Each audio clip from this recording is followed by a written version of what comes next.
Gracias a nuestro Dios Todopoderoso, reanudamos nuestro estudio bíblico. Hoy estaremos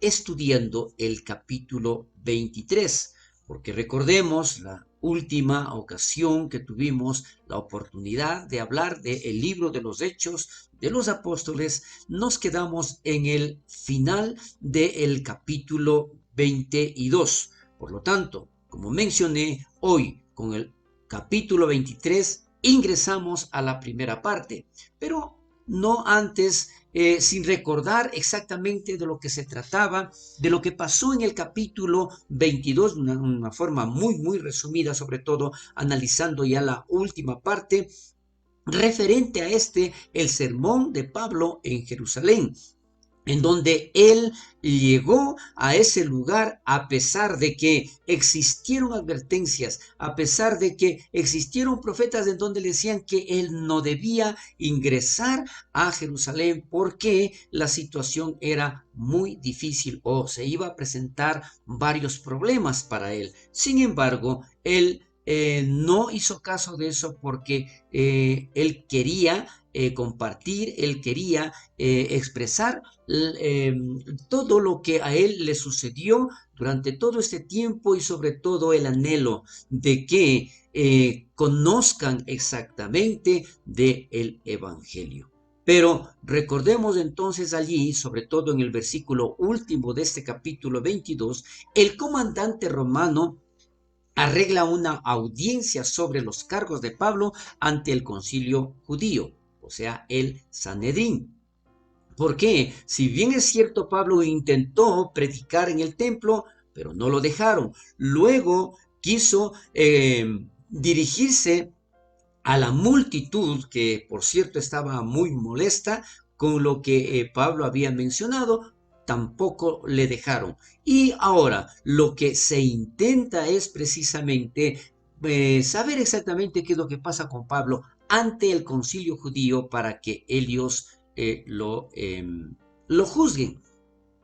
Pero ahí Pablo ve exactamente la mejor oportunidad de su vida, porque recordemos que de una u otra forma Pablo antes del encuentro con Jesús era parte del concilio. Entonces él consideraba, él estaba anhelando predicarlos porque era un grupo supuestamente conocido y además muy influyente. Entonces él consideraba que era la mejor oportunidad para predicarles porque les amaba tanto y les conocía muy bien. Pero aquí él en el enunciado dice, Dios le había revelado a Pablo un plan en el momento de su transformación. Recordemos que Pablo fue escogido como un vaso para llevar la palabra de Dios ante los gentiles, los reyes y los hijos de Israel, lo cual menciona ahí precisamente en Hechos capítulo 9, versículos 15 al 16, que Pablo sabía el plan en general, pero tal como nosotros, él no sabía cómo saldría todo.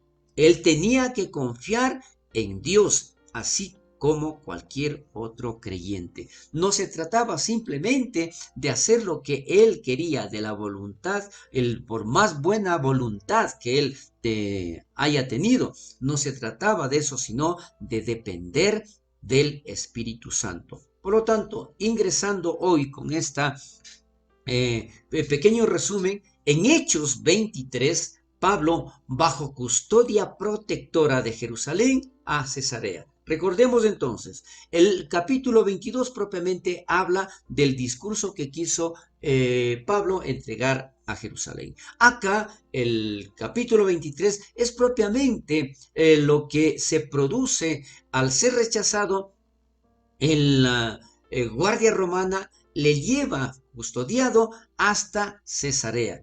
Pero antes de que esto se dé, ¿no es cierto? Habíamos dicho anteriormente que según Pablo tenía la mejor oportunidad de su vida de predicar al concilio, a la corte suprema que tenía allí en Jerusalén.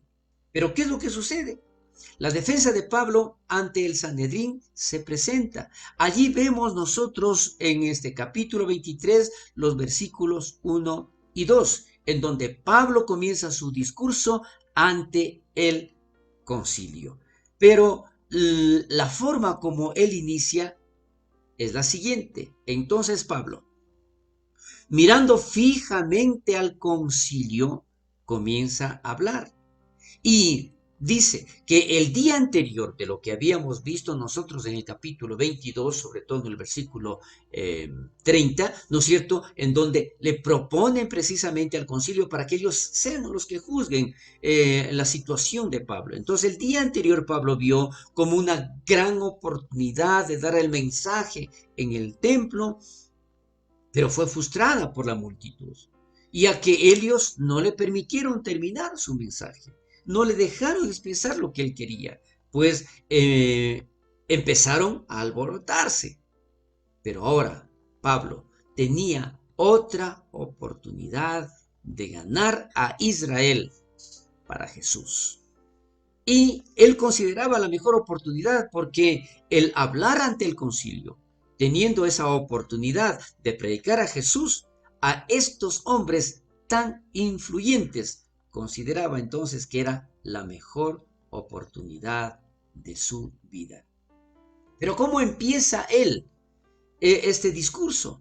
Con una frase que probablemente al concilio no les gustó, pero era la forma de expresar de lo que él sentía, de lo que él quería transmitir, porque se sentía aún como parte de aquellas personas que seguramente, no sé si todas, la mayoría, le conocían y sabían de quién se trataba. Entonces él expresa así: varones, hermanos.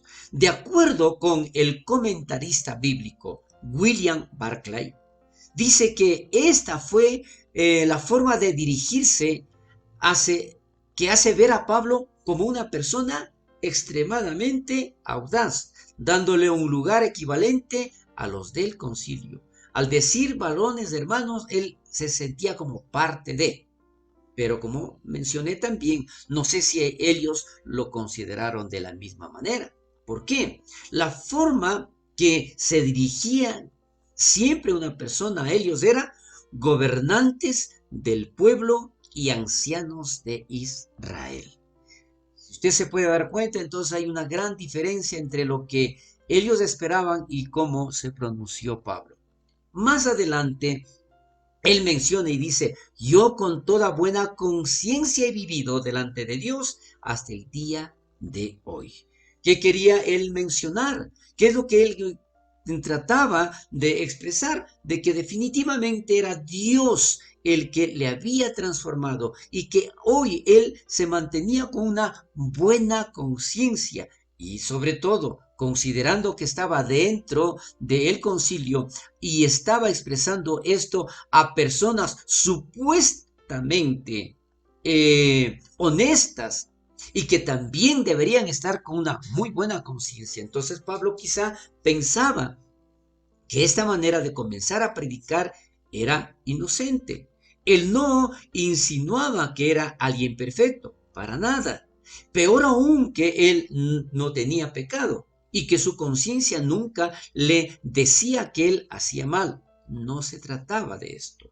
Por el contrario, él quiso decir que él respondía a la conciencia arreglando las cosas que hacía mal, que él estaba consciente exactamente de la situación por la que estaba atravesando. Entonces, Pablo tampoco consideró el decir que una conciencia limpia era una manera de justificarse ante Dios.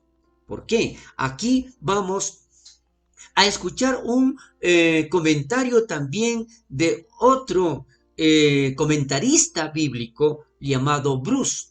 ¿Qué es lo que dice él?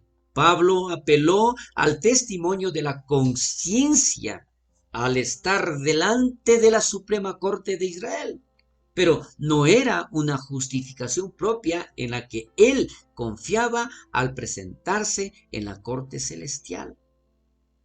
Una conciencia pura era el seguro de confianza bajo el escrutinio de Dios. Entonces, él no estaba tratando de impresionar a ellos, al contrario, él quería demostrarles que definitivamente Dios había obrado en su vida.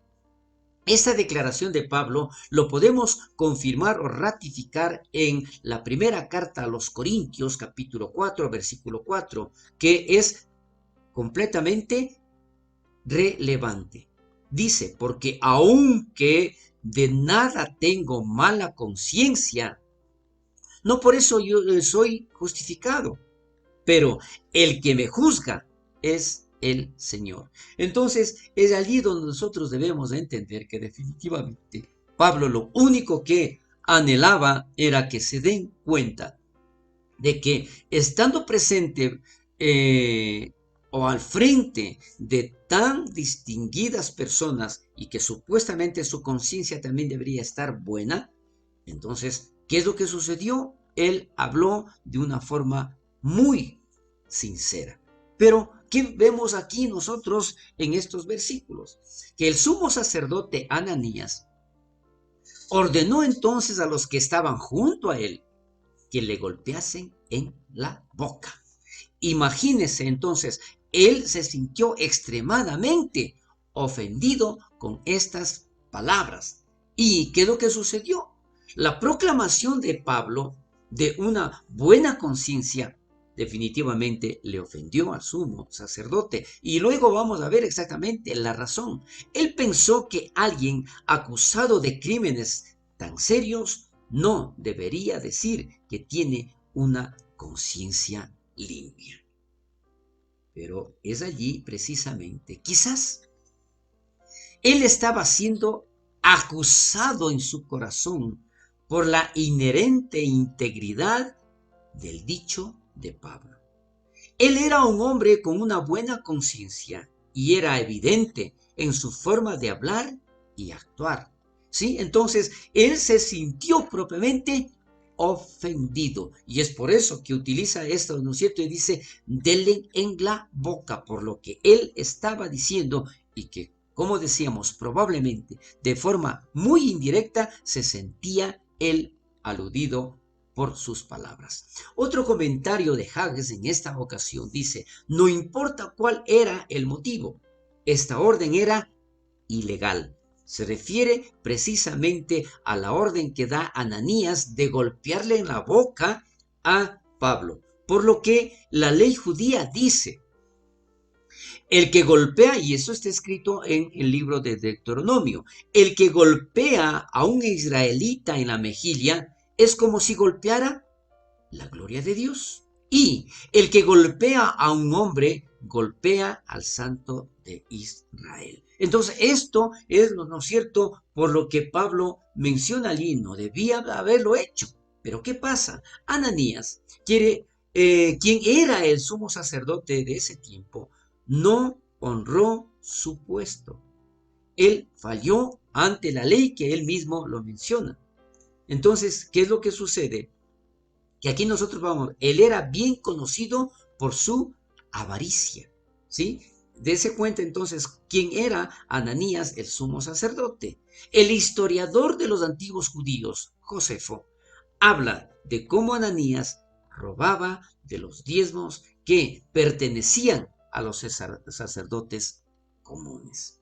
Entonces, ¿qué es lo que sucede? Él no tuvo escrúpulos para usar violencia y asesinar para ver por sus intereses. Lo que él decidía justamente no tenía nada que ver con lo que predicaba. Según Bruce, después, debido a sus políticas, el en pro de Roma fue brutalmente asesinado por judíos nacionalistas. Entonces allí vemos exactamente lo que sucedió y cómo realmente reaccionó, poniéndose ya en una posición extremadamente difícil, Pablo delante de este concilio. Hasta aquí nosotros vamos a ver en esta ocasión este estudio bíblico y continuaremos para ver cuál mismo fue la reacción de todo esto y cómo queda Pablo ante el concilio. Que Dios bendiga poderosamente